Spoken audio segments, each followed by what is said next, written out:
Here we will discuss Section 7 of Prevention of Corruption Act and Section 20 of Prevention of Corruption Act, and also a very important case of Neeraj Datta versus NCT of Delhi, which is a 5-judge bench case. Latest case came through reference. So Section 7 is very important because Section 7 में we are making a bribe taker liable.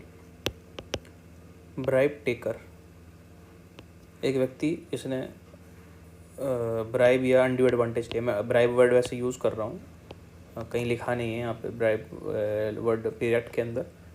और तो generally जो undue advantage, अगर bribe simple terms में कहें तो bribe taker या जिस व्यक्ति ने अनड्यू एडवांटेज या इलीगल ग्रेटिफिकेशन लिया है, उसकी हम लायबिलिटी इसमें असरटेन करते हैं। फॉर एग्ज़ाम्पल एक पुलिस ऑफिशियल है, ये एक पुलिस ऑफिशियल है, इसने कहा कि मुझे इतना उसने डिमांड करा, सपोज़ करो उसने एक कार डिमांड करी कि मुझे फॉर्च्यूनर कार दो।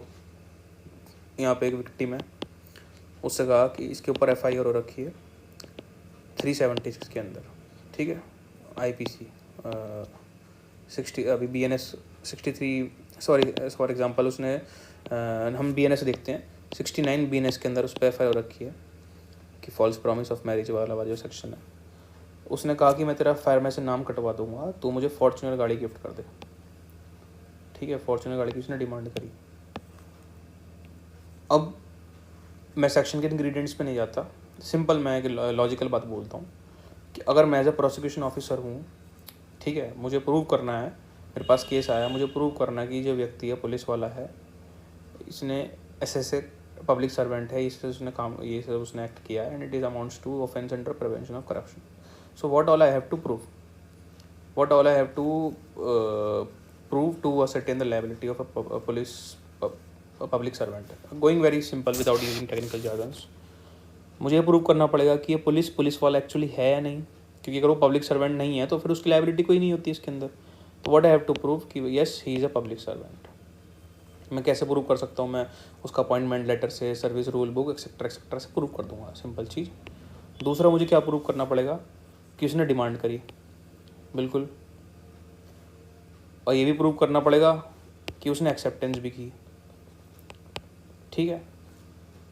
और क्या प्रूव करना पड़ेगा? कॉमन सेंस से देखें, हमें ये भी प्रूव करना पड़ेगा कि उसने अपनी पब्लिक ड्यूटी को, उसने अपनी जो भी उसने ये काम किया है, जो उसने एक्ट किया है, ये पब्लिक ड्यूटी में कोई इम्प्रॉपर या डिसऑनेस्ट वे में करने के लिए लिया है, ठीक है, क्योंकि it is related to his public duty.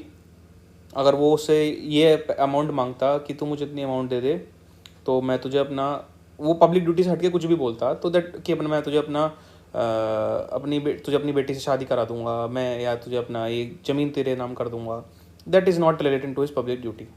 तो सो दैट हैज़ टू, हम we have to restrict our self to prevention of corruption act की। इस पर एक्ट का जो पर्पस है, that is to minimise, that is to remove the problem of corruption from our society. तो prove कर दिया मैंने पब्लिक सर्वेंट है, मैंने प्रूव कर दिया जी डिमांड करी उसने, मैंने भी प्रूव कर दिया जी इस दिन उसने एक्सेप्टेंस करी। जैसे हम देखते हैं पुलिस वाले ने वो नोट्स, करेंसी नोट्स होते हैं, उसका कलर उनके हाथों पे आ जाता है, तो फिर वो उसको उठा के ले जाते हैं, एंटी करप्शन ब्यूरो आती है, उठा के ले जाते हैं। तो वो सब इसलिए करना पड़ता है क्योंकि डिमांड एक्सेप्टेंस ये सब बाद में वो प्रूव कर सके। साथ में मैंने प्रूव कर दिया कि भाई पब्लिक ड्यूटी करने के लिए ही उस व्यक्ति ने सब किया है, ठीक है, पब्लिक ड्यूटी को अपना इम्प्रॉपर वे में करने के लिए किया है। तो these are the ingredients which all I have to prove to set the liability of a person under Section 7 of the Corruption Act. So accused must be a public servant.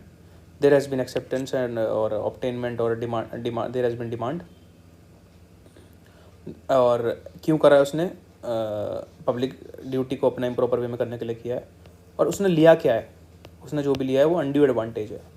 Don't bribe word use हम करते हैं, पर bribe word बहुत restrict हो जाता है। It amounts, bribe word काफ़ी restricted word है, तो वर्ड जो टर्मिनोलॉजी यूज़ है वो दैट इज अनड्यू एडवांटेज और इलीगल ग्रेटिफिकेशन, ठीक है। ये सब हम प्रूव कर देंगे और सेक्शन 7 हमारा का जो हमारा सेक्शन 7 का रोल है वो स्टार्ट हो जाएगा।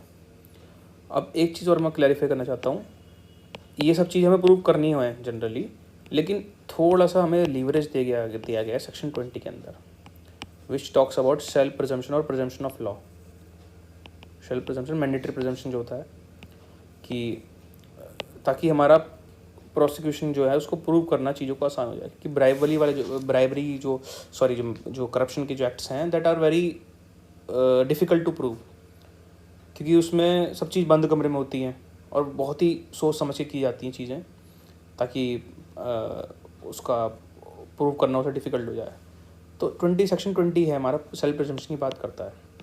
अगर अगेन मैं कॉमन सेंस चीज़ से पूछूं, अगर मैं आपसे ये बोलता हूँ कि भाई मैं आपको मैं कहानी सुनाता हूँ, सपोज कि एक पुलिस वाला है, उसने एक महिला विक्टिम थी, उससे ना एक फॉर्च्यूनर गाड़ी उसने गिफ्ट में ली, तो आपके दिमाग में क्या आएगा, क्या बोलेंगे आप? हाँ भाई उसने रिश्वत ले ली, यही आएगा दिमाग में ना।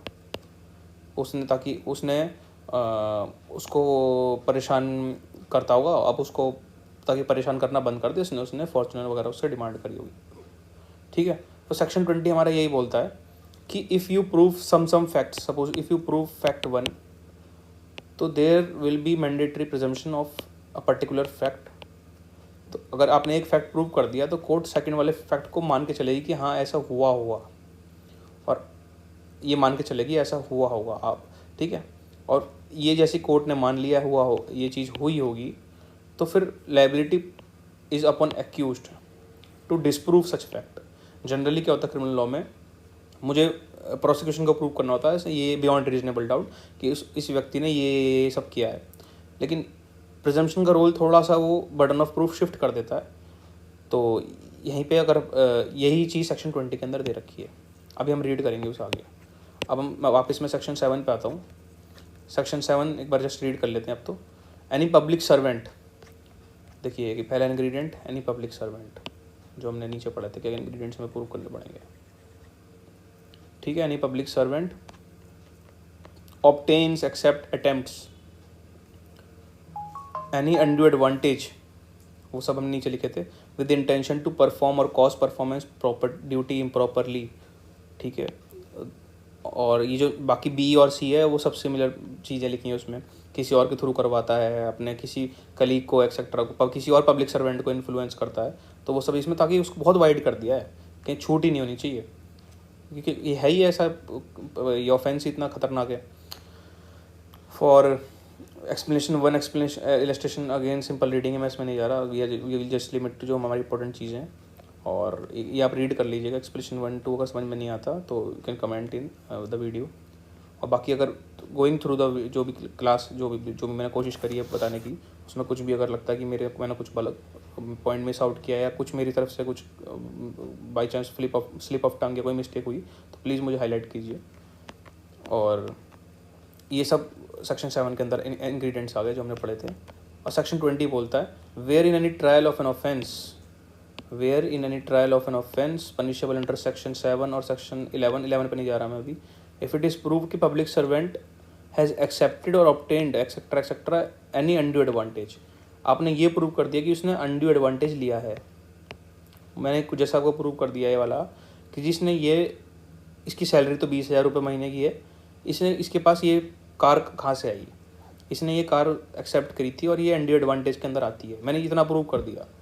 तो court shell presume that the acceptance, जो भी कोर्ट ये मान के चलेगी कि जो भी आपने अनड्यू एडवांटेज, जो भी आपने एक्स्ट्रा चीज़ें ली हैं, जो आपने फॉर्च्यूनर कार ली है, वो आपने इसलिए ली है कि ताकि आप पब्लिक ड्यूटी को अपना डिसऑनेस्टली या इम्प्रॉपरली करें, ठीक है। ये कोर्ट मान के चलेगी, और जैसे ही ये मान लेगी तो फिर जो अपना एक्यूज्ड है, जो पुलिस वाला है, उसको डिसप्रूव करना पड़ेगा कि ऐसा नहीं था। जनरली क्या होता है, हम प्रूव करके चलते हैं सब कुछ, फिर वो डिसप्रूव करने की उसकी बारी आती है। लेकिन यहाँ पे क्या है, ये कोर्ट शैल प्रिज्यूम कि हाँ ऐसा हुआ होगा, अब आप बताओ भाई ऐसा नहीं है क्या, तो उसको वो डिसप्रूव करना पड़ेगा, ठीक है।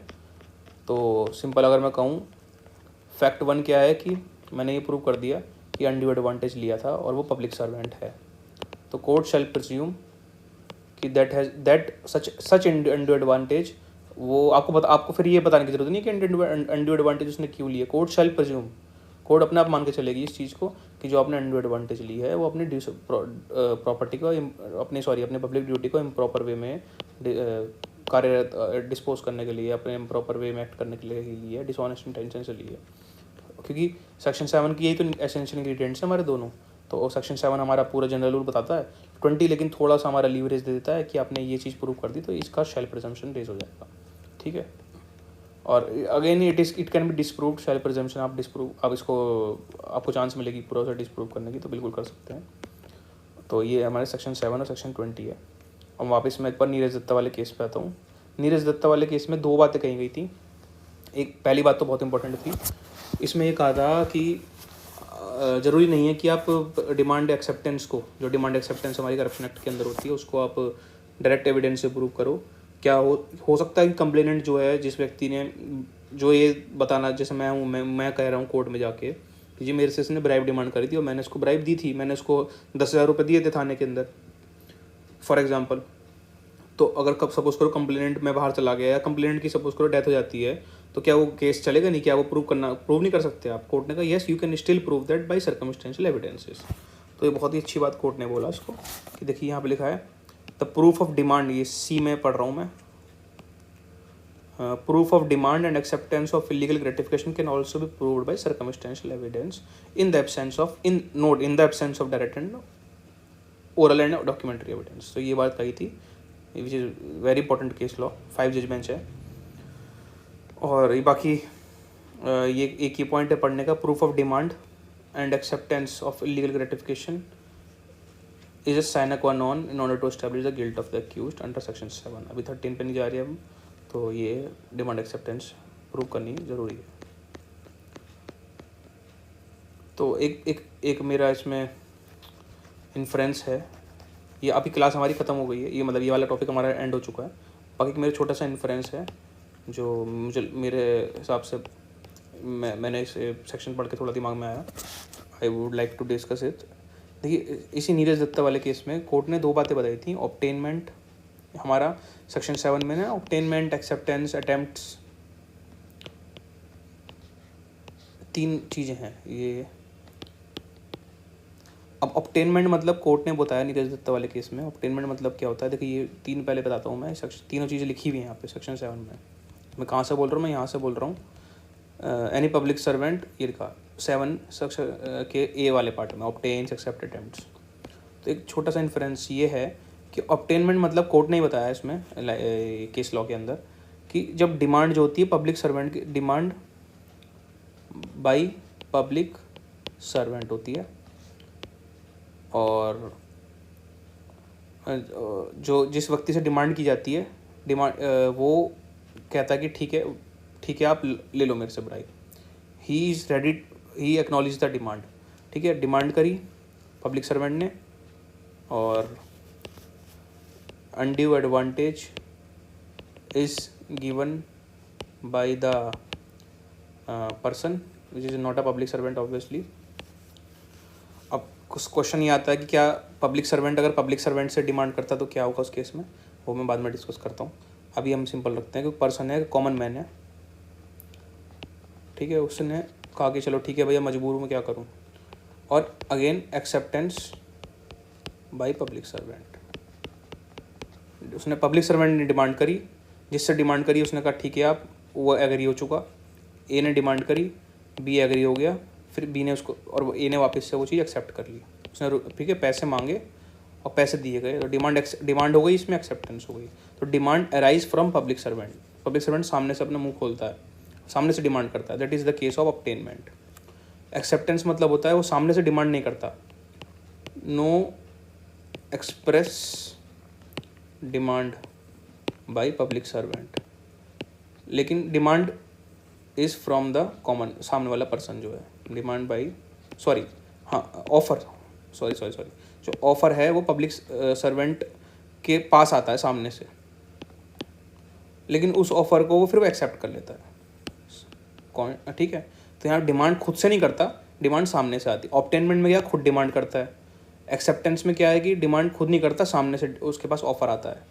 मैं बैठा हूँ थाने में, मेरे पास सामने से ऑफर आया, मैं बैठा हूँ अपने ऑफिस के अंदर, गवर्नमेंट ऑफिस में, सामने से डिमांड, मेरे पास ऑफर आया कि जी भाई साहब इतने पैसे ले लीजिए सर, तो ये एक्सेप्ट, मैं उसको एक्सेप्ट कर लेता हूँ, तो that is a case of acceptance, obtainment बता दिया मैंने, ठीक है। तो अब जनरली कोर्ट ने बोला कि demand and acceptance both are sine qua non. Obtainment वाले केस में तो हम डिमांड और एक्सेप्टेंस दोनों प्रूव कर सकते हैं, करेंगे ऑब्टेनमेंट वाले केस में, क्योंकि डिमांड बाय पब्लिक सर्वेंट है और बाद में उसने एक्सेप्ट भी कर लिया क्योंकि उसकी जो उसने चीज़ मांगी थी, ठीक है। तो ऑब्टेनमेंट का केस हो गया, तो इसमें डिमांड और एक्सेप्टेंस हमें दोनों प्रूव करनी पड़ेगी एज बाय द कोर्ट। लेकिन एक्सेप्टेंस के केस में सामने से तो पब्लिक सर्वेंट ने कोई डिमांड करी नहीं है, तो डिमांड तो प्रूव करोगे नहीं, लेकिन उसने एक्सेप्टेंस किया है। तो जनरली कोर्ट ने जो बोला है कि डिमांड एंड एक्सेप्टेंस दोनों साइन क्वा नॉन, दोनों रिक्वायरमेंट है। लेकिन एक्सेप्टेंस के केस में you have to just prove the acceptance itself, क्योंकि डिमांड सामने से एक्सप्रेस डिमांड कोई नहीं आई है, ऑफर आया है इस केस में, ठीक है। मैं थाने में बैठा हूँ, मैं अपने गवर्नमेंट ऑफिस में बैठा हूँ, मेरे पास सामने, मैंने डिमांड किसी से कही नहीं, भाई मेरे पास सामने से लिफाफा आया मेरे पास, लेकिन मैंने उसे एक्सेप्ट कर लिया, तो इस केस में मैं एक्सेप्टेंस प्रूव करूँगा, दैट इज़ सफिशेंट, ठीक है। तो ये एक छोटा सा इन्फ्रेंस था। तो डिमांड एंड एक्सेप्टेंस का जो केस है वो ऑब्टेनमेंट वाले केसेस के अंदर, ध्यान सुनना, डिमांड और ये चीज़ें जो बता रहा हूँ ये इन्फ्रेंस की जरूरत है नहीं वैसे एग्जाम में।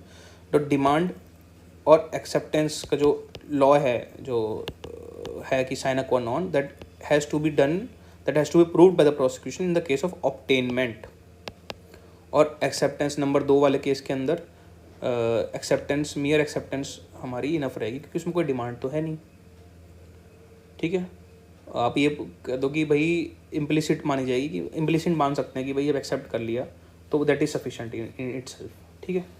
और अटेम्प्ट्स वाले केस में क्या होगा, सपोज करो पब्लिक सर्वेंट ने डिमांड करा उसने, लेकिन उसे कुछ नहीं मिला सामने से मना कर देगी कि मैं 1 रुपया नहीं दूंगा आपको, तो क्या होगा, तो डिमांड तो है, इसमें अटेम्प्ट, ये अटेम्प्ट के अंदर काउंट होगा, ठीक है।